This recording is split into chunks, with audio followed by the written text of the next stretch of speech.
Alright, so it's Friday morning, another movie review roundtable. Today's movie, The A-Team. I had no desire to see this movie, but then I saw the trailer and it looks pretty cute. So, you know, it may be a fun time. Not really expecting much though.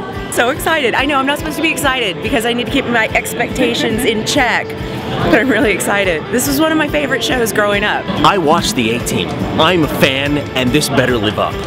I'm going in, I'm gonna hate it. I was a fan of the original series as part of my childhood, but I'm going with very, very low expectations on this one.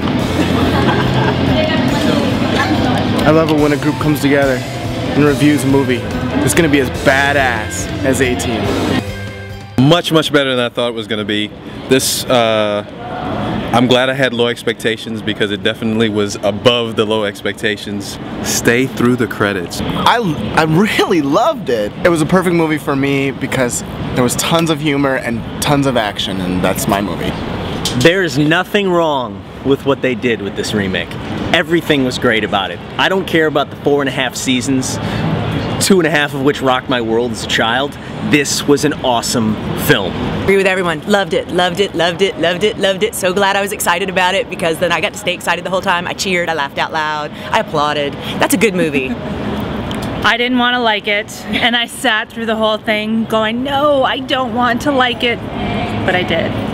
I pretty much kind of liked it most of the time. There was times where I was like, you know, yawning or wishing that I could go get food, so I don't know. I just thought there was a lot of talking, and then sometimes the action there was a lot of action and moving cameras, and I'm like, I want to see them actually punch each other. I don't want to see the camera like make that move. And here's my big thing, is I thought that the story they picked was really a dumb story. Like, I don't give a shit about these plates and this fake money. Like, make it about somebody's life or little kids or something. So the whole time I'm like, oh my God, let's save them. I understand why you feel that way because it's not the typical story that they have where they would go into Mexico or South America or somewhere or somewhere in LA and try to save somebody. But I think they were trying to redo the original story, which was stealing from the Bank of Hanoi. So I get why they did what they did. At the same time, I get why you didn't like what they picked. And I don't think that was really the focus for this movie. What I loved about this movie was getting to know these guys. And then next A-Team movie, let's raise the stakes a little bit. This was like an A-Team origin story. Yeah. They did the origins. Now we can start doing the rest of the film. The plate story made it about greed, because I agree with what you're saying, Jen, but I think if it had been about a small child or somebody's virtue or something like that, and you needed to rescue a human being, it would have made it really easy to hate these people. If it's all just about greed, it's like you hate them on a different level, because then it really is just about the double cross and the triple cross and the triple of the double cross and the under of the, I loved all of that. And I didn't like the bad guys. I didn't give a shit about them. I mean, I like the A-Team guys, of course, but I didn't really have a reason to really root for them like I would have liked to. So I think that's where I started to kind of fall out, even though I did like watching the characters meet, and that was fun. And I never was an A-Team fan, so it's a different experience for me as well anyway. So I don't know, maybe it's a fan film. Maybe Definitely a fan film. I'll give it that, because I was a fan going in, and I'm now more of a fan. I actually want to go back and like YouTube episodes of the original A-Team, and even though I've seen them all, I want to watch them again. It was 20 minutes too long, and I really felt that in Act 3, and I was going, man, for an action picture, it's too long. I think Act 3, it seemed too long because the first act was actually a little fat. Well, the opening credits were 20 minutes. Exactly. It was insane. It was like the longest opening credits. It was great. But That was an awesome opening credits.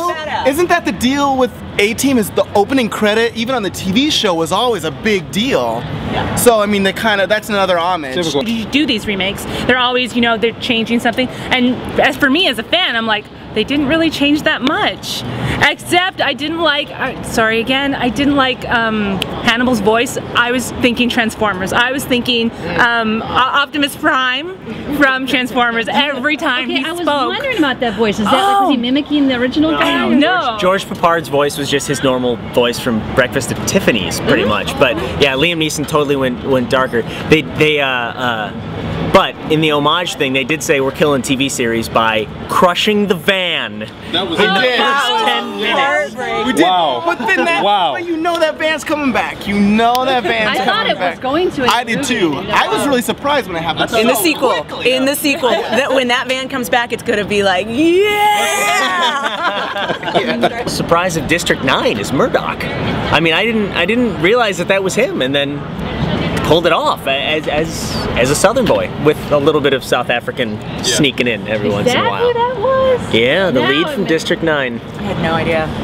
He was the best part about District 9 Yeah. for me, and he was fantastic in this film. Yeah. He really was fantastic. He's a good balance, because you really don't know if he's totally crazy or if it's all this master plan. He's just fucking with everybody. Same with That one part right when they were still in camp, there was like too much because every second he was cooking, then he's like, oh, Blue Man Group, you know, and then I the love that. I mean, I yeah, but love it that was- sequence. Sock puppet, he's talking about sock puppet, I yeah. know, but it's like you're gonna throw all of Murdoch. Here's his whole character right there. It was too much. The Braveheart part was brilliant. So brilliant. I was going nuts on that part. Tip of the hat to all these actors because they had big shoes to fill. I mean, they really did because this is epic. People know this. These are icons, and so for them to, and I think the actor playing Murdoch probably did the best job for me of meeting and surpassing the original. Followed closely by my new husband. Sorry, John Cusack, you're out. It's Bradley Cooper. Rampage, I think he did a good job. It wasn't a complete athlete trying to be an actor in this film. For his first time out of the gate, I've seen a lot worse first performances. Oh, yeah. But I do agree with you. Like, Oh, worst I love- performance from Liam Neeson. You know, like honestly, if I'm ranking them, it's like considering the pro. Yeah, these two. It's right. He should be outclassing all these guys, But he had less. Rampage had less screen time. That's true. Like so, his moments, you know, they're probably playing. Oh well, he can't act that much, so we're just going to give him these little snippets. Whereas Liam Neeson, he had, like you said, big shoes to fill, so Yeah. he had a lot to carry on the movie. You didn't like the bad guys. I loved Lynch. I thought he was hilarious. And I'm not familiar with him. What has he been Watchmen. in? He was the hawk in No, I Watchmen. never saw it. Patrick Wilson is an old school New York theater guy. Musical theater, been on Broadway. I am so putting him on my watch list. Like, oh my God, he He's done was a few things. brilliant. Subtle, but I don't know why he hasn't tipped over yet, but he's coming on strong. And The stunt shots, which were an homage to the original, were great. The flipping cars at the end, even Liam Neeson having the blanks that no one actually died, was I love that idea that the director had. And, Well, steering the tank as a flight conveyance. I mean, seriously, we're flying a tank. What the hell? Who comes up with this and says, let's do, they'll buy it, and we did.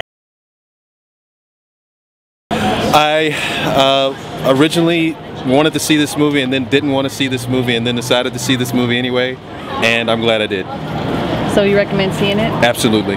Bradley Cooper is the next Will Smith in the sense that if you don't see his summer movie, you missed out on the biggest one of the year. He's a superstar.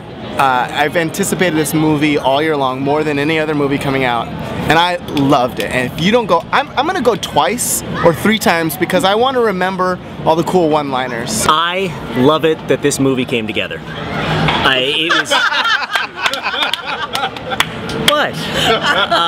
That's it. That's all I can. But No, it's unbelievable, it's ridiculous, but just the way it's supposed to be because it's a preposterous action film. The one-liners are great, and they didn't concentrate on the love story, which is awesome, because we don't need it here. Liam Neeson, step it up for the sequel, and yeah, go see it.